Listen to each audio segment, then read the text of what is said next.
Mbote mingi balandi ya magazine non métier ndenge toujours to mesana kolobela misala ya maboko. Misala maboko eza très important na vie. Lelo oyo okoki kozwa occasion ya kokende bakelesa minene te, mais soki opportunité epesamelio yekola musala maboko po ekosunga lobi na yo. Ba o bakendaka na mikila poto bamonaka bato basalaka misala maboko ba vivaka ndenge nini. Aza charpentier, aza maçon, aza menuisier, mais a vivaka bien koleka kutu ba misusu bazokenda ba bureau. Donc musala maboko eza musala moko très important na vie et sengeli koyekola yango yonde ko tika mobulu. Lelo toyeto kutana na mwana mboka na kombo ya maître Pindu Dilusanga, ye azali coordonnateur ya FENAFACO. FENAFACO ezali Fédération nationale des personnes vivant avec handicap na République démocratique du Congo. Alingi lelo alobela musala maboko na milliers ya ba personnes vivant avec handicap. Est-ce que ba PVH balinga pe koyekola musala maboko? Est-ce que ba centre oyo ezalaka approprié na ville ya Kinshasa pona koyekola musala maboko existera toujours? Lelo tozolanda maître Pindu Dilusanga akobeta lisolo ya métier na niveau ya ba PVH pe ba congolais en général. Tolanda émission na biso nos métiers.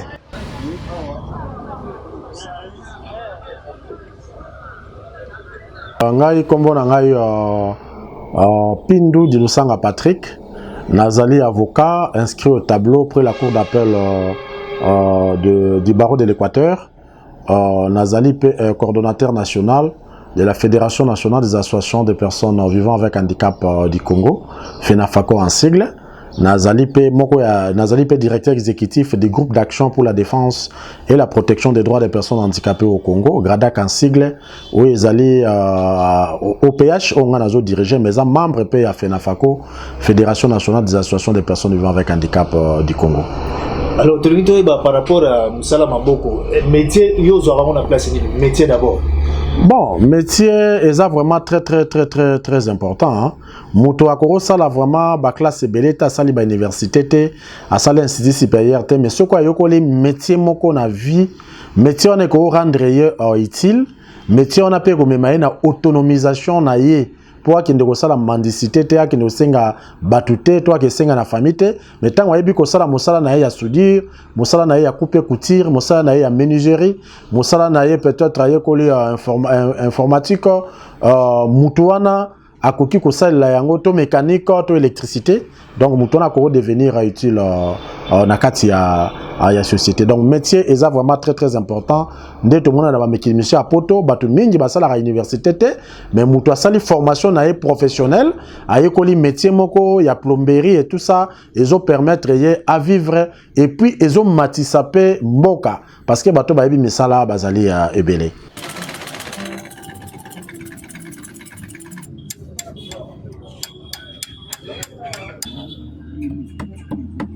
Il y a eu un musicien congolais, je pense, dit de Yong aussi, je ne m'abuse pas, il n'y a pas de saut métier. Donc, métier, moko o ezamabe ezalité. Métier nyonstu ezali malamu. Par exemple, nenga naza awa naza na bureau, naza na voiture nangai, na ko sala misala ya mécanique te, par exemple, si on a panne, il faut qu'il y ait un mécanicien. Mécanicien ko bongiselanga peut-être c'est un mécanicien qui n'est pas parti à l'université. Dans un problème d'électricité na voiture nangai, il faut électricien ko bongiselanga. Mutuana akenda université te, nazu crèveson. Ce qui pune nyonso eza na mupepete na ko tambola te. Il faut mutu ayebi métier wana ya kwado. O ayebi ko bamba pine, o ayebi ko bongisa pine, yenda ko bongisa pine pour pesa ngai faciliter wana tambola. Donc c'est pour dire que non, tout est important. Donc, métier est très important même pour les personnes vivant avec handicap. C'est ce que nous appelons la formation professionnelle. D'abord, ce qu'on a Convention des Nations Unies relative aux droits des personnes handicapées, autant que Charte africaine des droits des personnes handicapées, ils ont encouragé l'État à organiser la formation professionnelle pour les personnes vivant avec handicap. L'État a un centre de formation, il y a un métier, pour les personnes vivant avec handicap. Donc, c'est ce qui n'existe pas au Congo pour le moment. Au moment à l'époque, par exemple, il y a le président Mobutu, sango ba missionnaire surtout blanc à l'époque, ba personne vivant avec handicap bazalaki encadré. Dans un centre na biso il y a formation ba personne vivant avec handicap, par exemple dans na Kasavu ba bengaka Senafi. Les akio na pona ko kotinda ba personne vivant avec handicap ba yekola ba misala ba yekola ba métier. Tozaki par exemple na centre féminin Marie-Antoinette ou Maman Mobutu, dans limité 13e rue, jeune fille vivant avec handicap, jeune fille mère, on quoi apprendre par exemple un métier à couper couture, un métier à broderie et tout ça. Bazaraki très utile dans la société. So aucun qui quitte avec les missionnaires. Tout ça qui par exemple na o babengaka école o babengaka nini Botatuba par exemple. Et ça pour na ba sourmi ouais. Bazana ba telier munene ya menuiserie. Bateli wana lelo eza presque abandonné nengwana. Et puis je me rappelle encore à l'époque où Monsieur Bahati Lukwebo, pour les citer, que lui, Azalaki ministre du Travail et Province sociale, nous on avait fait un plaidoyer pour avoir une décision en fait que la personne avec un handicap la médecine à INPP, Institut national de préparation professionnelle. Bahati Lukwebo a joué une décision. Nous-mêmes, on a recommandé beaucoup de personnes vivant avec handicap à Kinshasa comme en province, au Bakende pour apprendre la médecine à INPP, Institut national de préparation professionnelle. Mais depuis que M. Bahati, l'honorable Bahati, le ministre, en tout cas, projet continue à les sous-souter pour les personnes vivant avec handicap. Tout comme on appelle la Caritas Congo, par exemple, nous aide, nous, la FENAFACO, pour les personnes vivant avec handicap, apprendre certains métiers, surtout Bassi couper couture. La transformation des produits agroalimentaires, par exemple. Bazo aider bisopoto la personne vivant avec handicap. Et belé bazo salayango bazo quoi se prendre en charge. Mais belé par exemple, moyen il y a insertion exate, moyen exate, c'est toute une difficulté pour les personnes vivant avec handicap. Donc les métiers est très incontournable, surtout aux personnes vivant avec handicap. À aucune université, mais c'est quoi quel métier naé, en tout cas au sala musala ou au sala qui doit se prendre en charge pour éviter la mendicité. Nous sommes tout le monde par exemple dans Zeda parler du peuple peu na boulevard.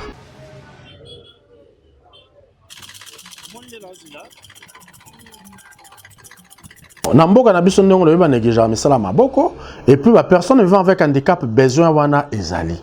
Toutefois au niveau du gouvernement, il n'y a pas une politique, n'est-ce pas, sur la formation professionnelle des personnes vivant avec handicap ou pour les métiers des personnes vivant avec handicap. Et dans le gouvernement national, au niveau du gouvernement provincial dans la province, il n'y a pas une politique d'encadrement pour qu'il y ait des subventions ou des centres équipés pour permettre aux personnes vivant avec handicap de pouvoir apprendre des métiers pour permettre leur autonomisation et leur insertion socio-économique. Balingi Angwebele. Kalaming était à FENAFACO ou mettre en œuvre projet d'appui à la formation professionnelle pour l'autonomisation socio-économique des personnes vivant avec handicap, soutenu par l'ambassade du Canada. Les personnes vivant avec handicap, qui entrepreneuriat. Les personnes vivant avec handicap, la transformation des produits agroalimentaires. Les personnes vivant avec handicap, agriculture, élevage et puis informatique. Au monde Angwema. C'est parce que le financement est limité. Mais beaucoup de personnes vivant avec handicap sont venues apprendre. Et belé pelé na ba moi miko bazala ki ba bandi moi ba activité. Donc c'est pour dire que les personnes vivant avec handicap sont intéressées.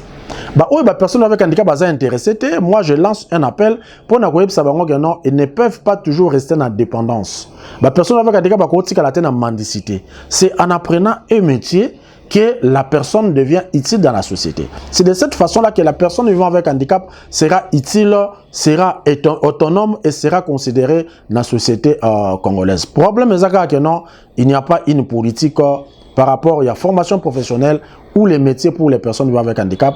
Moi, je demande au gouvernement de la République, à travers le ministère de la formation professionnelle, de pouvoir initier un grand programme national pour la formation professionnelle des personnes vivant avec handicap. Et il y a un engagement au RDC Azwa, na kati ya Convention des Nations Unies relative aux droits des personnes handicapées, oyo ezobetape c'était sur la formation professionnelle des personnes vivant avec handicap. D'abord, bateau salam maboko faut la considérer.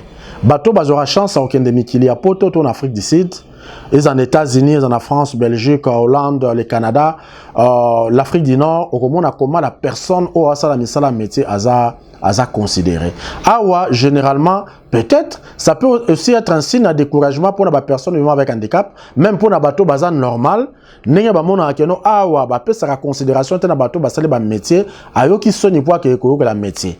Yango awa ngap naza plus pour encourager la personne vivant avec handicap nyonso pour nakoye kola ba métier. Nazo encourager ba jeunes nyonso République démocratique du Congo à Kinshasa comme à travers les pays au lieu d'aller dans les Kuluna. Au lieu d'aller peut-être dans Moïbi, mais que la métier mon ko sala musala na ko rendre utile na kata société. So aucun mboka ya mipaya o na tangi wana. Mais so aucun États-Unis d'Amérique, mutakuru ya te na salon de coiffure, so ko beti non internet c'était au yebi coiffeur wana est-ce que azana la crédibilité. So ko tali mutuka o coiffeur azana ngo libanda. Eza peut-être mutuka po na ministre to premier ministre na RDC. Tout le monde a un bamboka ya poto aux États-Unis, au Canada, partout. Ce qu'on n'est pas coordonné, dernièrement, il y a 2 ans, na France, plus précisément à Lyon, il faut, ça peut être pas coordonné à ça les langaï. Nazaki pas boya beau frère nanga. Mais to beti non na internet, tout le monde a coordonné non internet to kende. Or ça la biso musala malam. To kei coordonné ça lenga musala, on a koya ko futa par exemple 2500 francs na Kinshasa, mais kuna na futa ngo 15 €. Nous avons besoin sa considération à moto yo azo sala marambo etali nini ba métier na ye.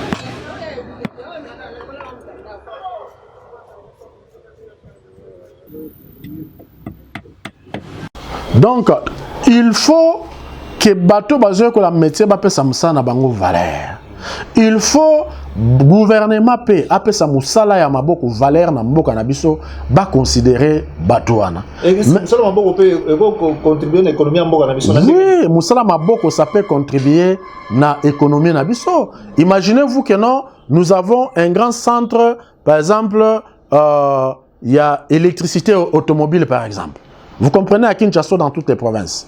Nous avons un grand centre par exemple il y a mécanique. Oh, par exemple, na ba voiture, na ko bongisa ba voiture. Ba mi pa ya ba koro ya, ko bongisa ba voiture, na bongo mécaniquement même pour l'électricité. Nengwana centre munene ya couture, to ko bimisa lelo ndeto zaki kala, na ba tailleur ba no benga tailleur Fabrice par exemple. C'était un grand couturier congolais, ba tebele ba barate, muto même ba président Mobutu. Bazola ta griffe ya tailleur Fabrice même Luambo Makiadi ya Imba Emengi qui était ami à Luambo Makiadi. C'est na musala na ya tailleur nda akomaki na mbongo, musala na ya tailleur libota na ye kenda poto, libota na ye vandaka tongaki bandako. C'est question de donner la valeur na ba métier au monde que non nyonso ekozala malamu nyonso ekozala malamu même ndenge toujours ça un accent là particulier pour les personnes vivant avec handicap, un accent pour la jeunesse. Ba jeunesse le nga na monitant tango bazoke na kanya makasi c'est ba osala biso ba masango ba osala biso ba farine ba osala biso ba loso ba biloko nyonso na cadre de transformation à produits agricoles. Donc ça donne quand même un poids, un impact dans l'économie de la République démocratique du Congo. Donc moi je vais vraiment encourager et je continue à encourager les personnes vivant avec handicap à la métier. La jeunesse congolaise à la métier. Il faut pas sa valeur. Même aujourd'hui, moi je suis parmi les personnes qui ont contribué pour donner la valeur à la personne vivant avec handicap en République démocratique du Congo. Les personnes vivant avec handicap, c'est sous-estimé. C'est quand on sait donner cette valeur-là. Moi, je suis personne vivant avec handicap, comme toute autre personne vivant avec handicap. On s'est donné cette valeur et aujourd'hui, comme on a partout aujourd'hui, il y a une considération nette, à tel comme on a 100%, mais à 55%, et ça pour les personnes vivant avec handicap. Le besoin qui n'est pas biso mo on est trop ça musa na biso otozo ko la maboko valeur na kati ya République démocratique du Congo. Mais nous avons insisté, vraiment, il faut que l'État mette des mécanismes, qui ait une politique efficace. Il y a formation professionnelle, il y a un métier pour tous les Congolais, et en particulier pour les personnes vivant avec handicap, surtout les jeunes.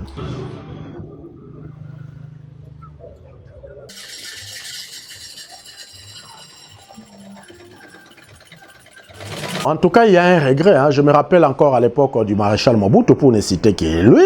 Et puis, avec tout ce que les missionnaires ont fait, à Kinshasa comme en province, ils ont fait la promotion, ils ont construit des centres de formation professionnelle, des centres de métiers pour personnes en situation de handicap ou personnes vivant avec handicap qui étaient équipés avec toutes les machines.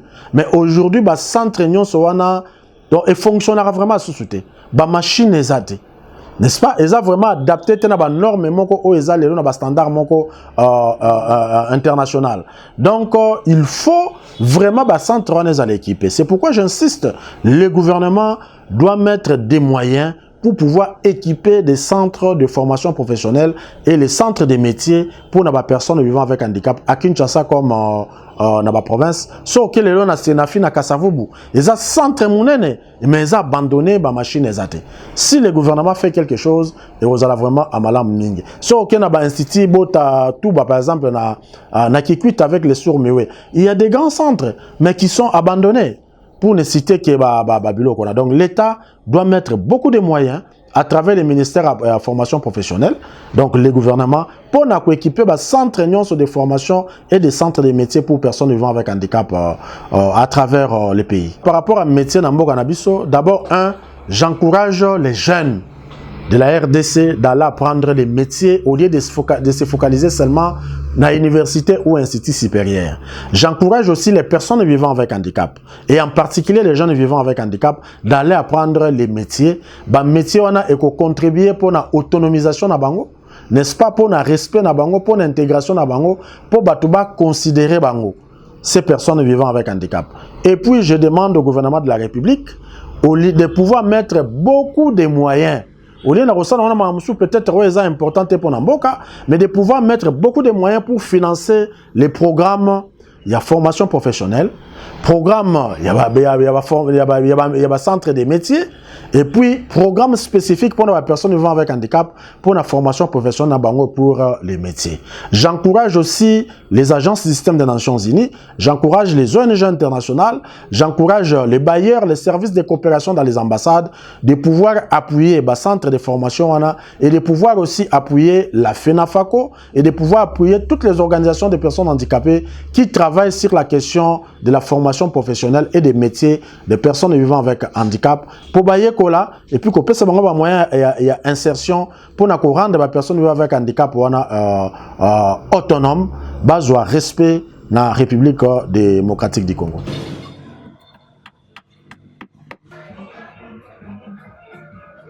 Pour les jeunes nyonso bazo sala bulu, les jeunes nyonso baza bakuluna, les jeunes nyonso baza bafazer, les jeunes nyonso bazo mela zododo, bazo mela tolotoko tout ça, et zo beb sabavi na bazo kufa avant na koyib sabango ke no ba apprendre ba métier. Yekola ki chauffeur, yekola mécanique, yekola électricité, yekola informatique, yekola coupe couture, transformation des produits agricoles, yekola soudire, nyonso wana soko yebi musala ba jeune bakoma utile na République démocratique du Congo au lieu que omeli masanga to za kuluna babeto masasi okufi vina yo et suki karaboye alors que nous zala utile. Donc vraiment j'encourage les jeunes à pouvoir apprendre les métiers. J'encourage les personnes vivant avec handicap, en particulier des jeunes, d'apprendre les métiers. Ndenge nazo me répéter et que ça la que no ba koma utile na société et que koma que no ba zala autonome. Basa la sous mendicité te ba dépendre na batouté ba kende komela sous masangate na ça par exemple wane belé ba personne vivant avec handicap et belé oyo to sungaki pour na la formation professionnelle surtout avec l'accompagnement ya Caritas développement Kinshasa.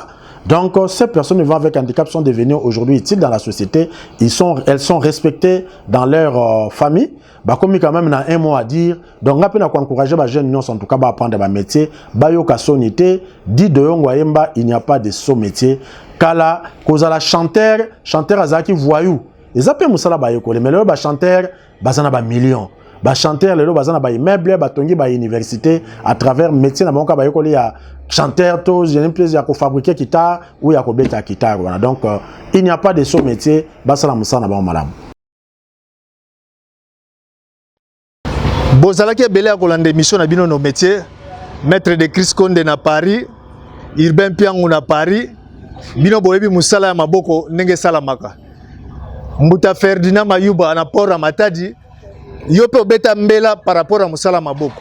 Na kanisi to landi ndenge papa uti koloba, ngana benga kaye papa ya bane belé puisque na mona kabato ya encadraka. Abeti lisolo ya métier à encourager population jeunesse en particulier les personnes vivant avec handicap. En tout cas, merci à trop na directeur à programme Maurice Gigando, merci na Papi Mandeke, merci na Michel, Igor, Binonio Soboza na région na Bosanité, Gilbert Biladi les grands cordons, Penaye Moko le boss, Chabani Record. Merci puisque mission Oyo, Sangonango Eke Musika. Tokutani Mbala Yasima.